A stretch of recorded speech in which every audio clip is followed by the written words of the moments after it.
नमस्कार दोस्तों, एक बार फिर से आपका स्वागत है द सीरियस कॉमेडी शो में।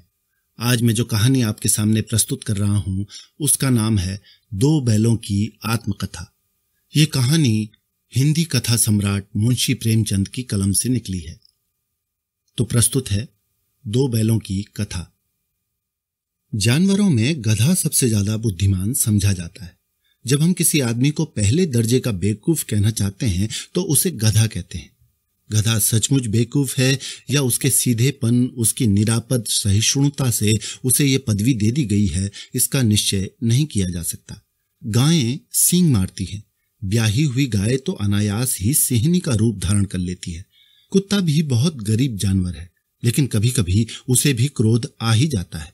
किंतु गधे को कभी क्रोध करते नहीं सुना, न देखा। जितना चाहो गरीब को मारो, चाहे जैसी खराब सड़ी हुई घास सामने डाल दो, उसके चेहरे पर कभी असंतोष की छाया भी नहीं दिखाई देगी। वैशाख में चाहे एक आध बार कुलेल कर लेता है, पर हमने तो उसे कभी खुश होते नहीं देखा। उसके चेहरे पर स्थायी विषाद स्थायी रूप से छाया रहता है। सुख दुख, हानि लाभ किसी भी दशा में उसे बदलते नहीं देखा। ऋषियों मुनियों के जितने गुण हैं वे कभी उसमें पराकाष्ठा को पहुंच गए हैं, पर आदमी उसे बेवकूफ कहता है। सद्गुणों का इतना अनादर, कदाचित सीधापन संसार के लिए उपयुक्त नहीं है। देखिए ना, भारतवासियों की अफ्रीका में क्या दुर्दशा हो रही है। क्यों अमेरिका में उन्हें घुसने नहीं दिया जाता?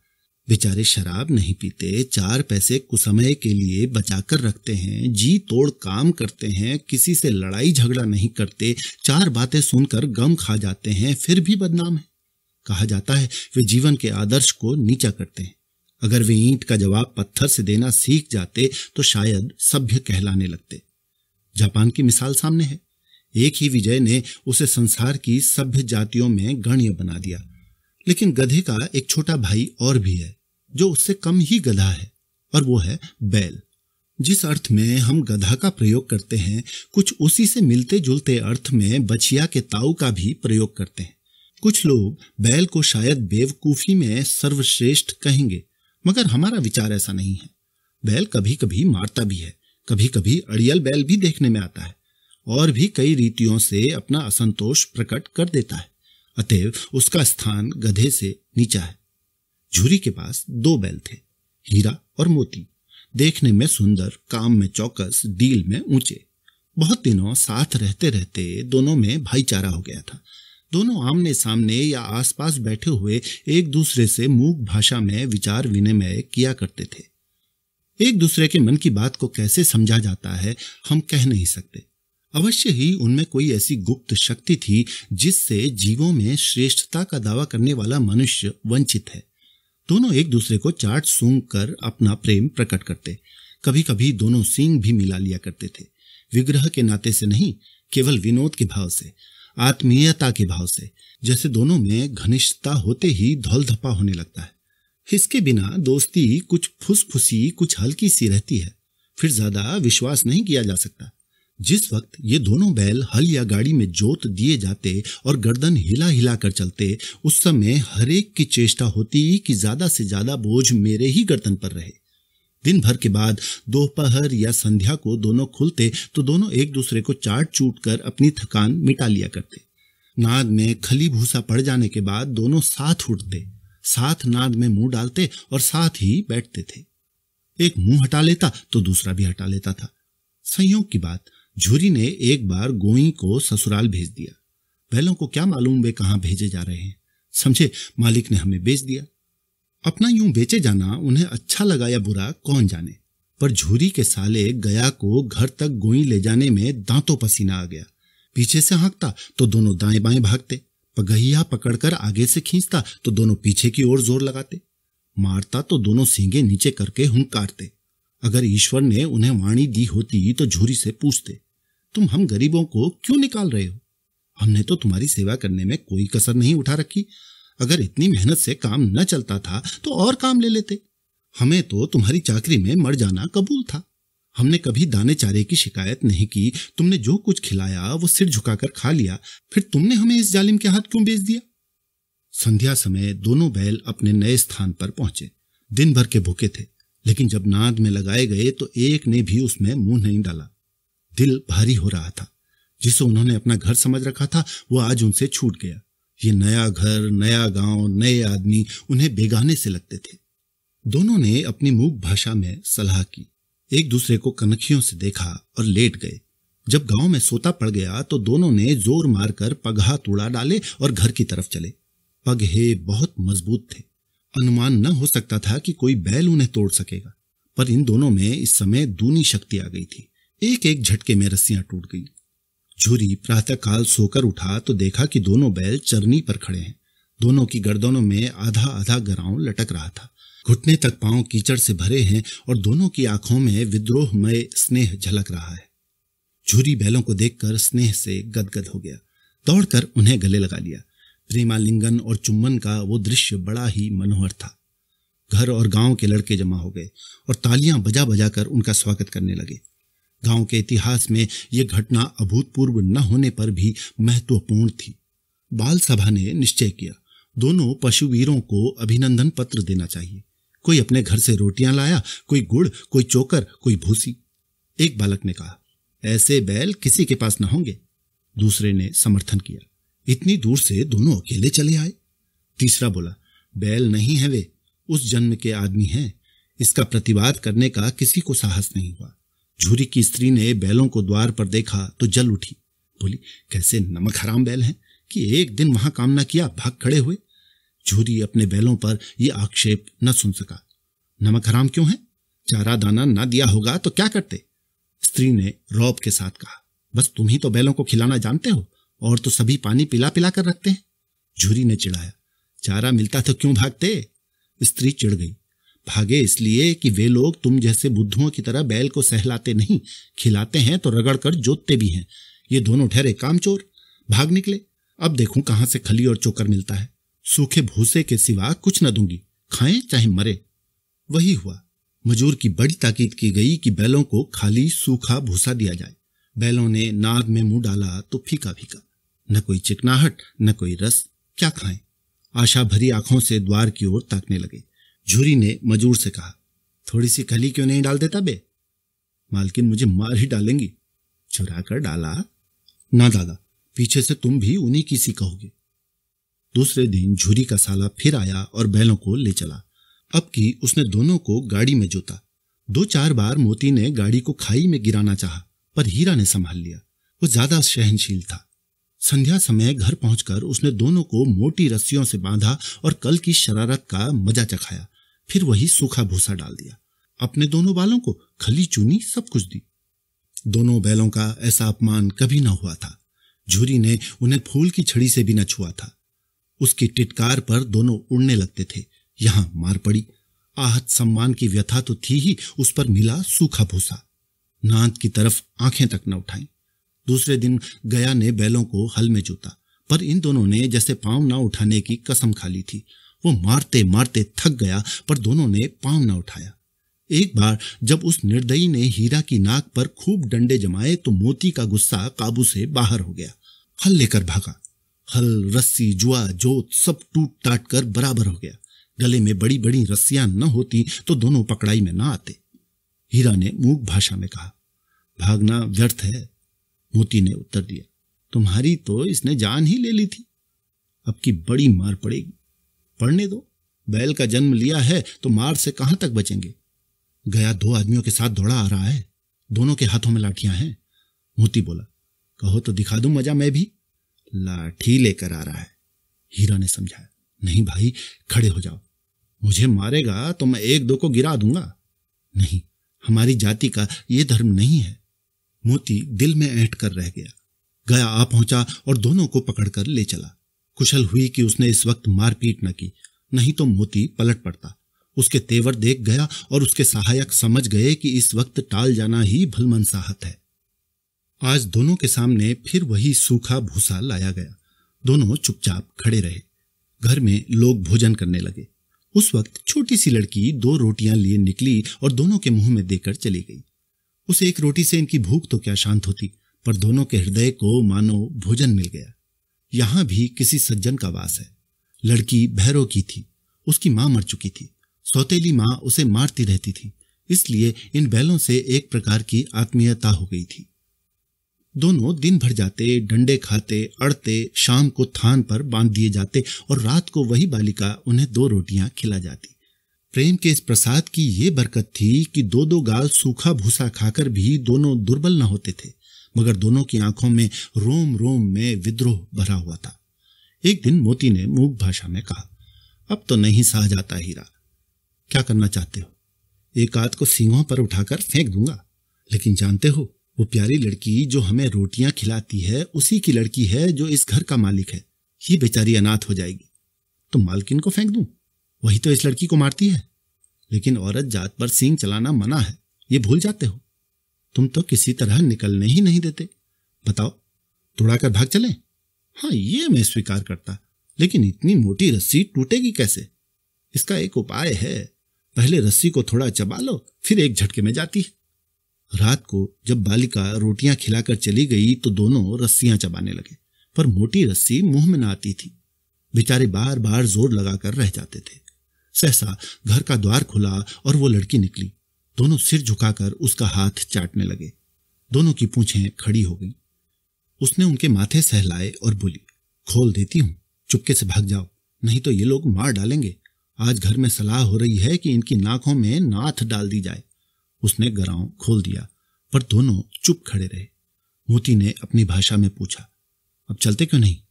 हीरा ने कहा, चलें तो, लेकिन कल इस अनाथ पर आफत आएगी, सब इसी पर संदेह करेंगे। सहसा बालिका चिल्लाई, दोनों फूफा वाले बैल भागे जा रहे हैं। ओ दादा, दादा, दोनों बैल भागे जा रहे हैं। ओ दादा, दादा, दोनों बैल भागे जा रहे हैं, जल्दी दौड़ो।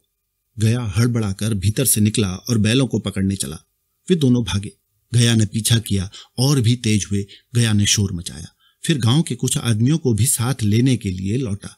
दोनों मित्रों को भागने का मौका मिल गया। सीधे सीधे दौड़ते चले गए, यहां तक कि मार्ग का ज्ञान न रहा। जिस परिचित मार्ग से आए थे उसका यहां पता न था। नए नए गांव मिलने लगे, तब दोनों एक खेत के किनारे खड़े होकर सोचने लगे, अब क्या करना चाहिए। हीरा ने कहा, मुझे मालूम होता है राह भूल गए। तुम भी बेतहाशा भागे, वहीं उसे मार गिराना था। उसे मार गिराते तो दुनिया क्या कहती? वो अपने धर्म छोड़ दे, लेकिन हम अपना धर्म क्यों छोड़ें? दोनों भूख से व्याकुल हो रहे थे। खेत में मटर खड़ी थी, चरने लगे। रह रहकर आहट लेते रहते थे, कोई आता तो नहीं है। जब पेट भर गया, दोनों ने आजादी का अनुभव किया तो मस्त होकर उछलने कूदने लगे। पहले दोनों ने डकार ली, फिर सींग मिलाए और एक दूसरे को ठेलने लगे। मोती ने हीरा को कई कदम पीछे हटा दिया, यहां तक कि वो खाई में गिर गया। तब उसे भी क्रोध आ गया, संभल कर उठा और मोती से भिड़ गया। मोती ने देखा कि खेल खेल में झगड़ा हुआ चाहता है तो किनारे हट गया। अरे ये क्या, कोई सांड डोंकता चला आ रहा है। हाँ, सांड ही है, वो सामने आ पहुंचा। दोनों मित्र बगलें झांक रहे थे। सांड पूरा हाथी था, उससे भिड़ना जान से हाथ धोना है, लेकिन न भिड़ने पर भी जान बसती नजर नहीं आती। इन्हीं की तरफ आ भी रहा है, कितनी भयंकर सूरत है। मोती ने मूक भाषा में कहा, बुरे फंसे, जान बचेगी, कोई उपाय सोचो। हीरा ने चिंतित स्वर में कहा, अपने घमंड में फूला हुआ है, आरजू विनती न सुनेगा। भाग क्यों न चलें? भागना कायरता है तो फिर यहीं मरो। बंदा तो 9-2-11 होता है, और जो दौड़ाए तो फिर कोई उपाय सोचो जल्दी। उपाय ये है कि उस पर दोनों जने एक साथ चोट करें। मैं आगे से रगेदता हूं, तुम पीछे से रगेदो। दोहरी मार पड़ेगी तो भाग खड़ा होगा। मेरी ओर झपटे तो तुम बगल से उसके पेट में सींग घुसेड़ देना। जान जोखिम है, पर दूसरा कोई उपाय नहीं। दोनों मित्र जान हथेली पर लेकर लपके। सांड को भी संगठित शत्रुओं से लड़ने का तजुर्बा न था। वो तो एक शत्रु से मल्ल युद्ध करने का आदी था। जो ही हीरा पर झपटा, मोती ने पीछे से दौड़ाया। सांड उसकी तरफ मुड़ा तो हीरा ने रगेदा। सांड चाहता था कि एक एक करके दोनों को गिरा ले, पर ये दोनों भी उस्ताद थे, उसे वो अवसर ही न देते थे। एक बार सांड झल्ला कर हीरा का अंत कर देने के लिए चला कि मोती ने बगल से आकर उसके पेट में सींग भोंक दिया। सांड क्रोध में आकर पीछे फिरा तो हीरा ने दूसरे पहलू में सींग घुसेड़ दिया। आखिर बेचारा जख्मी होकर भागा और दोनों मित्रों ने दूर तक उसका पीछा किया, यहां तक कि सांड बेदम होकर गिर पड़ा। तब दोनों ने उसे छोड़ दिया। दोनों मित्र जीत के नशे में झूमते चले जाते थे। मोती ने सांकेतिक भाषा में कहा, मेरा जी चाहता था कि बच्चा को मार ही डालूं।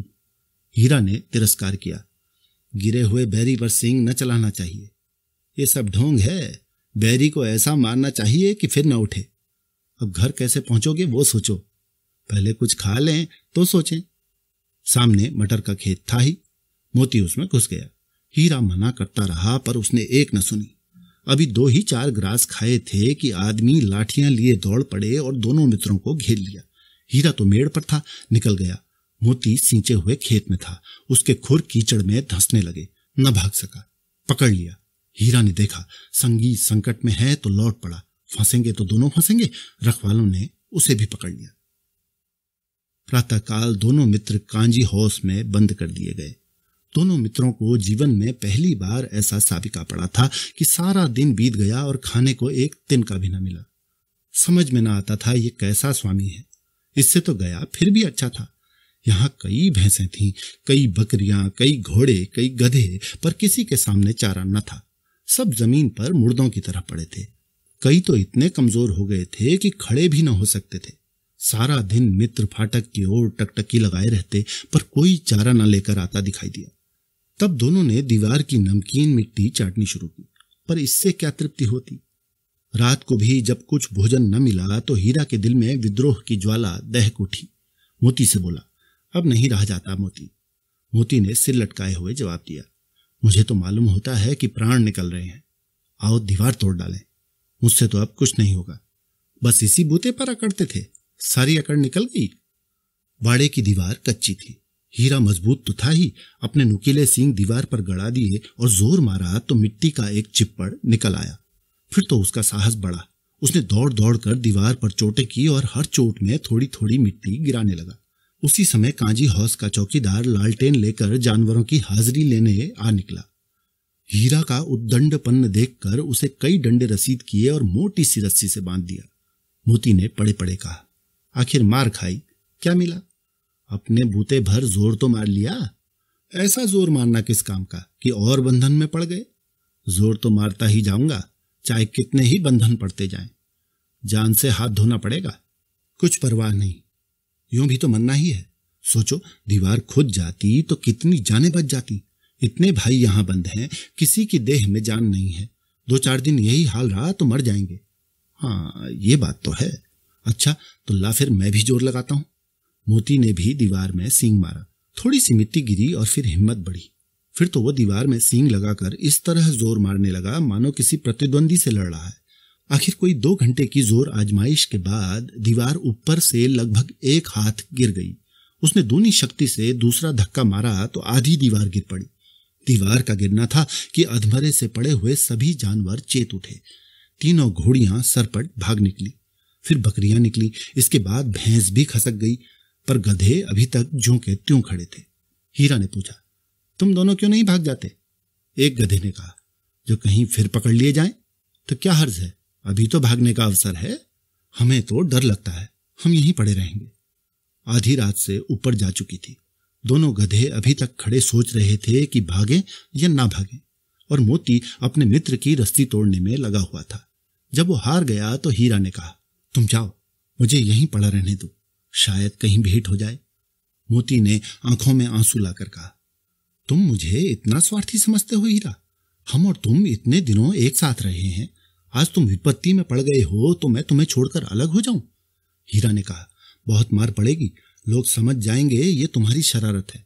मोती ने गर्व से कहा, जिस अपराध के लिए तुम्हारे गले में बंधना पड़ा उसके लिए अगर मुझे मार पड़े तो क्या चिंता। इतना तो हो ही गया कि 9-10 प्राणियों की जान बच गई, वे सब तो आशीर्वाद देंगे। ये कहते हुए मोती ने दोनों गधों को सींग से मार मार कर बाड़े से बाहर निकाला और तब अपने बंधु के पास आकर सो रहा। भोर होते ही मुंशी और चौकीदार तथा अन्य कर्मचारियों में कैसी खलबली मची इसके लिखने की जरूरत नहीं। बस इतना ही काफी है कि मोती की खूब मरम्मत हुई और उसे भी मोटी रस्सी से बांध दिया गया। 1 सप्ताह तक दोनों मित्र वहां बंधे पड़े रहे। किसी ने चारे का एक तृण भी न डाला। हाँ, एक बार पानी दिखा दिया जाता था, यही उनका आधार था। दोनों इतने दुर्बल हो गए थे कि उठा तक नहीं जाता था। ठठरियां निकल आई थी। एक दिन बाड़े के सामने डुग्गी बजने लगी और दोपहर होते होते वहां 50-60 आदमी जमा हो गए। तब दोनों मित्र निकाले गए और लोग आकर उनकी सूरत देखते और मन फीका करके चले जाते। ऐसे मृतक बैलों का कौन खरीदार होता? सहसा एक दड़ियल आदमी, जिसकी आंखें लाल थी और मुद्रा अत्यंत कठोर, आया और दोनों मित्रों के कूल्हे में उंगली गोद कर मुंशी जी से बातें करने लगा। चेहरा देखकर अंतर्ज्ञान से दोनों मित्रों के दिल कांप उठे। वो कौन है और क्या टटोल रहा है, इस विषय में उन्हें कोई संदेह न हुआ। दोनों ने एक दूसरे को भीत नेत्रों से देखा और सिर झुका लिया। हीरा ने कहा, गया के घर से नाहक भागे, अब तो जान न बचेगी। मोती ने अश्रद्धा के भाव से उत्तर दिया, कहते हैं भगवान सबके ऊपर दया करते हैं, उन्हें हमारे ऊपर दया क्यों नहीं आती? भगवान के लिए हमारा जीना मरना दोनों बराबर है। चलो अच्छा ही है, कुछ दिन उसके पास तो रहेंगे। एक बार उस भगवान ने उस लड़की के रूप में हमें बचाया था, क्या अब न बचाएंगे? यह आदमी छुरी चलाएगा, देख लेना। तो क्या चिंता है, मांस, खाल, सींग, हड्डी सब किसी के काम आ जाएगा। नीलाम हो जाने के बाद दोनों मित्र उस दड़ियल के साथ चले। दोनों की बोटी बोटी कांप रही थी। बेचारे पांव तक न उठा सकते थे, पर भय के मारे गिरते पड़ते भागे जाते थे, क्योंकि वो जरा भी चाल धीमी हो जाने पर डंडा जमा देता था। राह में गाय बैलों का एक रेवड़ हरे भरे हार में चढ़ता नजर आया। सभी जानवर प्रसन्न थे, चिकने चपल। कोई उछलता था, कोई आनंद से बैठा पागुर करता था। कितना सुखी जीवन था इनका, पर कितने स्वार्थी हैं सब। किसी को चिंता नहीं है कि उनके दो भाई बधिक के हाथ पड़े कैसे दुखी हैं। सहसा दोनों को ऐसा मालूम हुआ कि परिचित रहा है। हाँ, इसी रास्ते से गया उन्हें ले गया था। वही खेत, वही बाग, वही गांव मिलने लगे।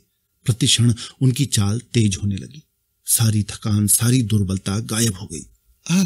ये लो, अपना ही हार आ गया। इसी कुएं पर हम पुर चलाने आया करते थे, यही कुआं है। मोती ने कहा, हमारा घर नजदीक आ गया है। हीरा बोला, भगवान की दया है, मैं तो अब घर भागता हूं। ये जाने देगा?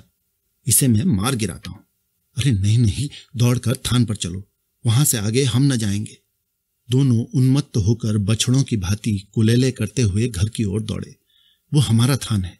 दोनों दौड़कर अपने थान पर आए और खड़े हो गए। दड़ियल भी पीछे पीछे दौड़ा चला आता था। झूरी द्वार पर बैठा धूप खा रहा था। बैलों को देखते ही दौड़ा और उन्हें बारी बारी से गले लगाने लगा। मित्रों की आंखों से आनंद के आंसू बहने लगे। एक झूरी का हाथ चाट रहा था। दड़ियल ने जाकर बैलों की रस्सियां पकड़ ली। झूरी ने कहा, मेरे बैल हैं। तुम्हारे बैल कैसे हैं? मैं मवेशी खाने से नीलाम लिए आता हूं। मैं तो समझता हूं चुराए लिए जाते हो। चुपके से चले जाओ, मेरे बैल हैं, मैं बेचूंगा तो बिकेंगे। किसी को मेरे बैल नीलाम करने का क्या अख्तियार है? जाकर थाने में रपट कर दूंगा। मेरे बैल हैं, इसका सबूत यह है कि मेरे द्वार पर खड़े हैं। दड़ियल झल्ला कर बैलों को जबरदस्ती पकड़ ले जाने के लिए बढ़ा। उसी वक्त मोती ने सींग चलाया। दड़ियल पीछे हटा। मोती ने पीछा किया। दड़ियल भागा। मोती पीछे दौड़ा। गांव के बाहर निकल जाने पर वो रुका, पर खड़ा दड़ियल का रास्ता वो देख रहा था। दड़ियल दूर खड़ा धमकियां दे रहा था, गालियां निकाल रहा था, पत्थर फेंक रहा था, और मोती विजय शूर की भांति उसका रास्ता रोके खड़ा था। गांव के लोग ये तमाशा देखते और हंसते थे। जब दड़ियल हार कर चला गया तो मोती अकड़ता हुआ लौटा। हीरा ने कहा, मैं तो डर गया था कि कहीं तुम गुस्से में आकर मार न बैठो। अब ना आएगा। आएगा तो दूर से ही खबर लूंगा, देखूं कैसे ले जाता है। जो गोली मरवा दे। मर जाऊंगा पर उसके काम ना आऊंगा।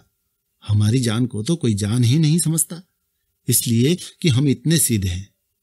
जरा देर में नादों में खली, भूसा, चोकर और दाना भर दिया गया और दोनों मित्र खाने लगे।